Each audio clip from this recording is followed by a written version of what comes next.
Hello বন্ধুরা, তো চলো আজ আমি কি কি রান্না করছি তাই তোমার সাথে শেয়ার করব।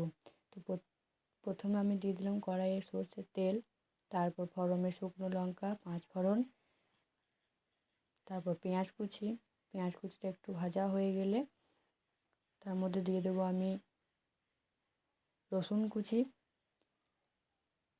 আদা বাটা, টমেটো কুচি। টমেটোটা একটু লাড়ার পর আমি ওর মধ্যে দিয়ে দেবো তোমার হলুদ গুঁড়ো, লঙ্কার গুঁড়ো, জিরে গুঁড়ো। লবণটা আমি ডালে আলুতে সেদ্ধ করে রেখেছি, সেটার মধ্যেই দিয়ে রেখেছি, সেই জন্য লবণ আমি আলাদা করে দেবো না।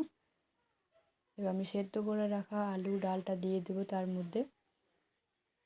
ওটা ফুটে যাওয়ার 2 মিনিট পর আমি নামিয়ে নেব, কেন আমার একটু সেদ্ধ করে রেখে দিয়েছি। এই রেসিপিটা করতে বেশিক্ষণ লাগবে না, তোমরা এই রেসিপিটা বাইরে তৈরি করেও দেখতে পারো, খুবই খেতেও ভালো লাগবে,